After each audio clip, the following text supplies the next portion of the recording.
Let's make this Terrorsaur look like that Terrorsaur.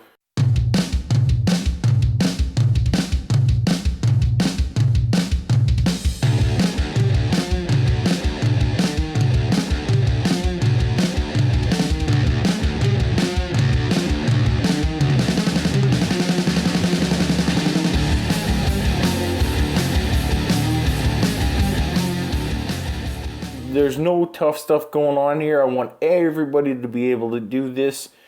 Obviously, start off by getting a reference point. There's going to be situations where you have to take liberties. Beast Wars brought in ball joints. Those ball joints should not be painted. There's no point. But work with them. This isn't like Marvel Legends where you have 10 Bucky caps and you can switch limbs every other day, just to get the color you need. Let's get started on picking this guy apart, and we're gonna make him look like that guy. He's like 20 years old, so don't be too rough, but take things off their ball joints. There's basically a couple screws that hold the assembly on. Let's get a driver here. And one pin, and that pin is like a customizer's dream pin. And keep in mind, I'm timing this. Like, this ain't gonna take that long. I don't think it's gonna take that long. I mean, there's gonna be some drying time, but that don't really count. This is the threaded side here. So I'm just going to go on the opposite side, give it a little push, and that's already coming out. I'm going hand style. These pins are coming out like nothing. I don't know why. Why isn't this coming out of there? There we go. Okay, so I've been giving a good rub down with the isopropyl alcohol. I want to take most of this green off. I'm not worried about getting the stuff in the little details like the crevices and recesses, because we're going to be putting some paint over top of the body parts. So I just want to get any surface stuff off because I do want some of the red to show through. This is also isopropyl alcohol. This is a little jar I use when I soak things. Lacquer thinner will soften plastic. It will break down plastic if sat on there long enough. But if you dilute it in the alcohol, you're going to have a solution that will attack the paint before it attacks the plastic, essentially. So I like to use rubber gloves when I mess with this stuff. I mean, everything causes cancer nowadays, right? Like, they're saying that drinking hot coffee can cause cancer nowadays, so better to be safe. I mean, it's a pretty serious chemical, I guess. I just want to put in everything with purple on it. So just dump them in there. It usually only takes 10 or 15 minutes, maybe even 5 occasionally. If you think about it, how many kids have played with this while eating an ice cream cone? How many grown men have touched this figure right after scratching their butt? It's very likely. They're greasy. You want to clean them up before you paint them. Now, all of these black bits are going to have silver on them. Nothing special, just an enamel silver spray can. But like I was saying, we don't want to paint those ball joints. Mask off where you don't want the silver to go. And then what I do is I attach a toothpick to that tape. Sometimes you can just get her started by sticking her in there, grab another piece of tape. Now, why am I using this toothpick? Some people use alligator clips, but they do get dirty and then you gotta clean them and whatever. But basically I'm doing this so that we can stand this up and not have to hold it while we're spraying it. Then again, you could still hold it while you're spraying it, but this at least gets your hand away from it. Obviously, I wear gloves when I paint anyways, but this will allow you to take the parts and jam them into some cardboard or some styrofoam. It's been about 15 minutes. Let's check on our parts here. They honestly don't look like they're coming off. Let's see how it's going here. This is shit made out of lead?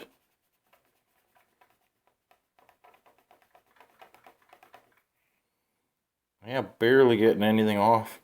So back in she goes. If this doesn't start coming off, might add a little more lacquer thinner to that solution. But damn, man. The 90s and their lead Chinese paint. That's serious shit. We are 2 hours in. What? 2 hours? Yeah, 2 hours.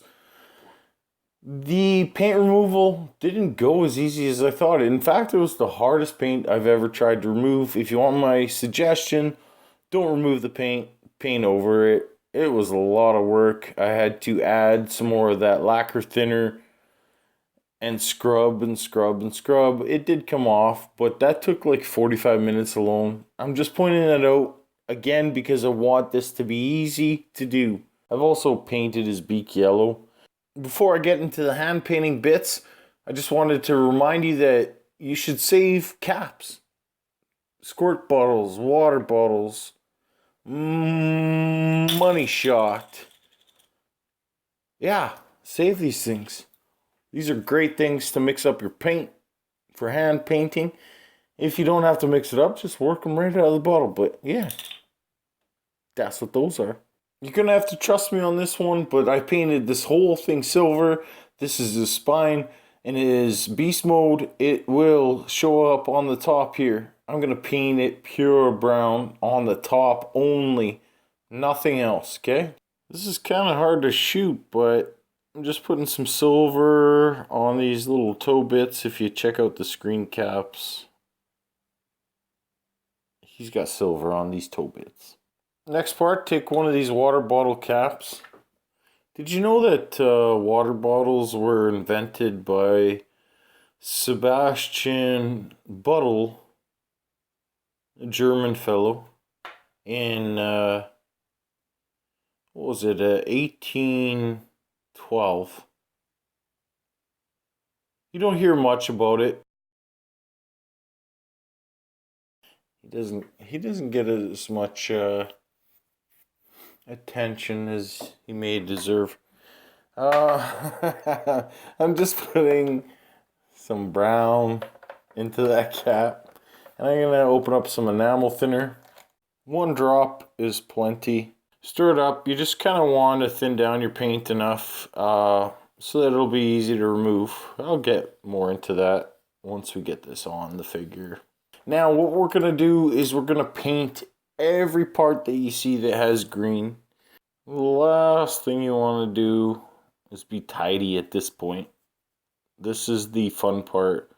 Just cover all the green bits with your brown. Be a touch more considerate on this tailpiece because it does become his chest.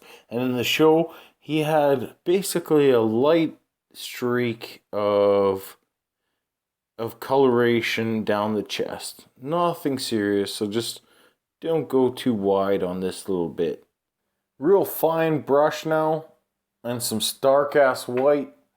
I'm gonna do the eyeballs and his face. Now, I'm not gonna shoot a lot of this video wise, because this is fine stuff.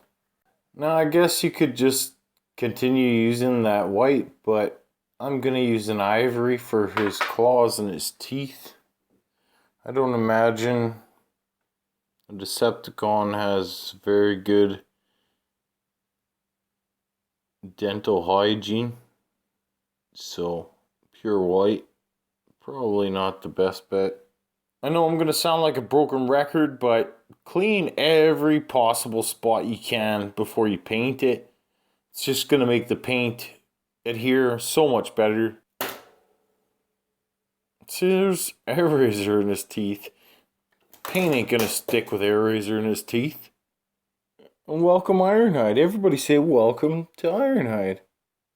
Oh, hold on. One of you guys didn't say welcome to Ironhide. Okay, I've calmed down. Let's get back to customizing. Just a few things left to do.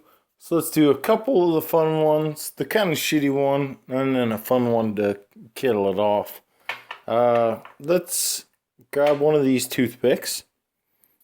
You cut off the end. Once that end's cut off, just take your toothpick, sand the edge. You kind of want it to be rough, porous. I just use these emery boards for basic sanding for small things. These things are great. I mean, you could get a dozen of them for $1, so. But basically, we now have a toothpick that is very blunt ended, and guess what? We're going to use it to paint. Awesome, right? Now I've got some green here.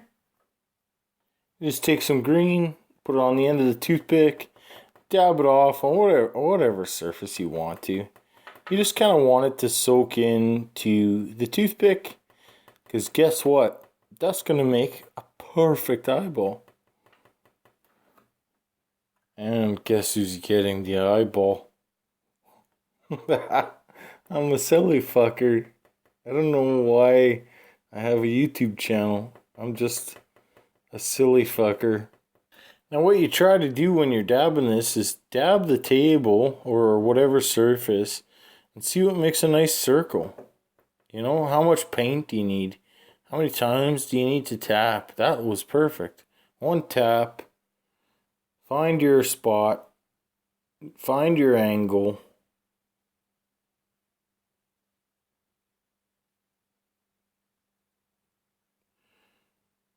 Bam. Yeah, that's true. You gotta clean your shit up when you do things this way. That's why I love working on glass, baby. No probs. Like a whistle. Let our eyeball work dry, because we're gonna be putting pupils. We're going all out with this custom. I'm making it sound like it's hard. This is easy shit. Next part, we're gonna deal with this brown. Now I put some enamel thinner on this Q-tip. Okay, I'm going to take excess liquid off, and then we're going to rub down all of the brown. But basically what you want to do is take the brown off so that all you're leaving, and you're not using a lot of pressure here, I'm going very light, very light. You just want to leave the detail that you did. Now, you see how this is asymmetrical? Let's go hard on this corner just to, you know, put some symmetry back in the bot. But basically, I'm gonna, you know, take off the top paint so that all I'm seeing is the details, right? Details, you know? This is the easiest way to pick out details. And like I said, if there's any area that you're not digging, just go heavy. Rub that shit down. Let's paint his nails. Using that ivory again. I think I'm okay at doing it. Do you think I could make some coin off of painting nails, you know, for a profession? I don't know, like, would women be okay with that? A 30-something-year-old straight male painting their nails? I don't think they dig it, you know? Goddamn gender equality just hasn't come as far as you'd like to think it has. I almost forgot. Let's do the pupils. Jam your toothpick into the table, making a very blunt end. Take some paint on it. Do the same.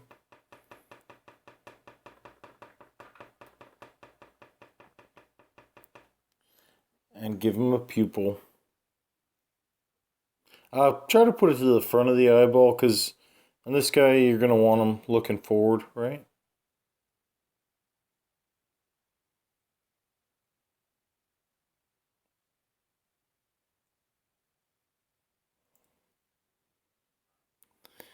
That's almost too good. Flat black. Majority of flat black. Get her in there. You know, just some dollops of flat black. And then I'm gonna do some dollops of it's a graphite metallic black. Now, not too much of that.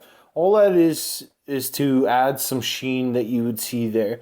The flat black wouldn't leave any sheen. It'll really kind of grab the light and hide the whole situation. I'm gonna add 1 drop of enamel thinner to this mix. Honestly, that's gonna keep it thin enough that it looks smooth. There's not going to be any, brush strokes in there. And it's going to dry a little quicker too, which is kind of the point of the video, right? Like, these are speed customs. This is the whole point of these, is to try to show you that it's really not that hard and it can really be quick. You simply just don't want the paint to be too thin that you have to do too many coats. And you don't want it to be so thick that as soon as you drop it on, you're going to leave brush strokes. A big part of brush strokes is thick paint. If it starts to dry immediately after you put it on, that's where you get your brush strokes. But if it's liquid enough, it will settle into its spot and you won't see a damn brush stroke if you tried. The last step before we put it back together is probably going to be the most fun. It's dry brushing. If you guys haven't done some dry brushing, this shit is fun. It's not always what you want, but it's fun. I'm going to use a ton of green. I'm just going to pour it, honestly. Ton of green. Good. And some ivory. Not a lot of ivory. Not as much as the green. Mix it together. I have a paper towel handy. I also, just as a cheat, I taped together some parts here, because if you do them all together as you dry brush, it'll just look more even than if you do them separately. Common sense, people. Common fucking sense. Fill your brush with the paint that we mixed. Draw off your paint and get rid of it on your paper towel. Now, with that technically dry brush, I am going to really go heavy on the dry brush down the center. I want it to be fairly significant, and then I'm going to go lighter on the way out. But I do not want to hit the creases, so I want to just be touching the surface. Dry brushing can take some time if you do it well. I mean, every time someone complains about dry brushing, it's because they say heavy-handed. Heavy-handed. And it's true. You shouldn't just whip it into the crevices. You should be barely touching the surface.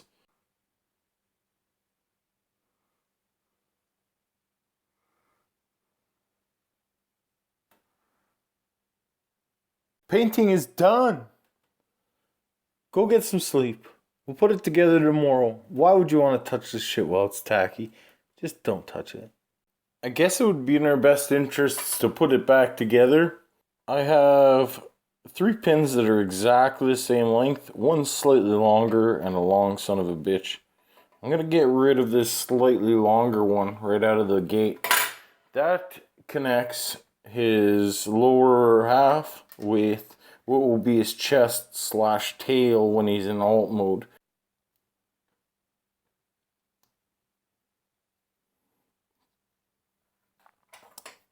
And I'm just going to use, a solid metal object. It's really not that complicated.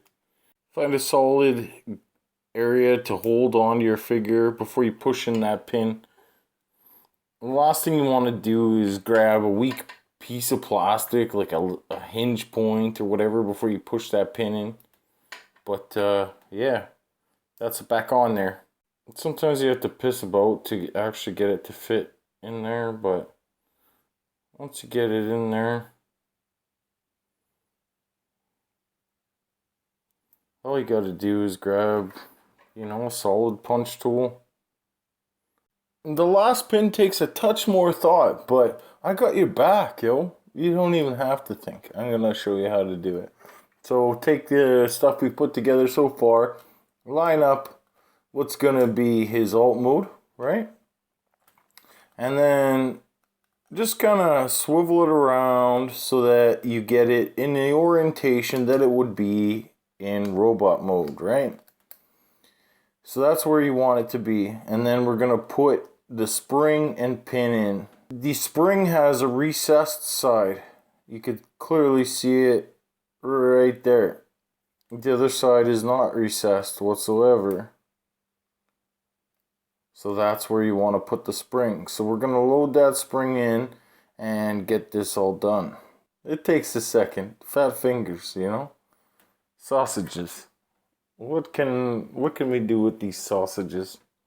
And as you can see, like the spring head goes in between a slot there that isn't on the other side. Like there's no slot there, so you can clearly see that's where it goes. And now we just gotta put that pin in. Now the pin originally came from the left side, so I'm just gonna start threading it through. You can usually just by pushing and wiggling, kind of get it through where it needs to go. Once it's in there, it actually holds that whole thing in. And all I did was just push it with my finger. But you can see it's still hanging out. So you just want to grab your little puncher or a nail, whatever you got. And make sure it gets all the way in there. And stop. Boom. Pins back in. My favorite bot ever as far as pins are concerned. This is, it's been a dream to work with you. It's been a dream to work with you, my friend. What are you doing on your next project? The last step is putting the 2 screws that hold the shoulder blades in. I'm going to put the head in right now because it's a kind of an awkward angle later on. Now if you use a spring to clip back into what would be the alt mode, you can get those screws in pretty easily. There's 2 screws that need to go in there just to hold in the final section.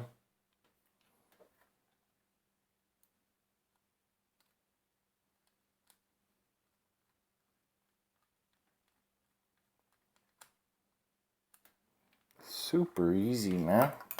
Wow. The rest of it's all ball joints. I'm not going to show you. Just pop together all the friction joints. Let's start popping it back together.